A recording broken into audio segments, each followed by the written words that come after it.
en kaluwore kod pogo omenda kod paro mokwongo manogol dwe mar ariyo higani. En gima nogol chon. To kaka nyocha ji osebedo kawuoyo kendo go koko, ok dwang'e ang' wanawinjo ma kawuono godhiambo ka dipo ni ywak mar jopiny bende osako it jogo moloko gik moko manyocha gi paro. Ema miyo dhano ka dhano mano e piny ka, Kenya ka, chik iti kawuono ang' godhiambo wawinjo anena gik ma jatend omenda dhi wacho.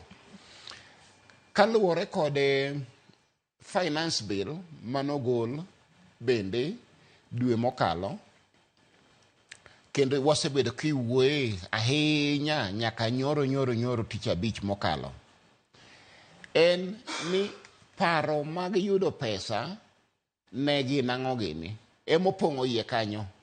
Gik moko ariyo adek be nitie ma odernwa machalo peremende mabecho mathin, to gitin gina adek kata ang'wen kende manyalo wuoye.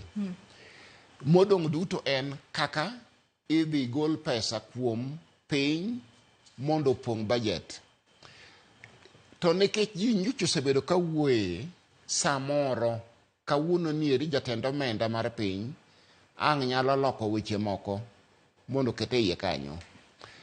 Lakini ng'eyowa mana kaka jawinjo moya wuoyono en seche moko weche ma ji wacho gore it konchiel to kalo komachielo.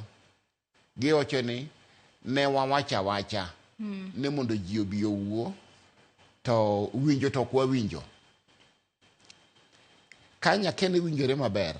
Ni finance bill, yes, wabiro ng'iyo kendo wabiro mana ng'eyo achien chakre juma manyien kadipo ni jobunge manyocha kawo wach kuom jopiny bendo keto weche go eko mogolo gik mamoko manyocha ji odagi.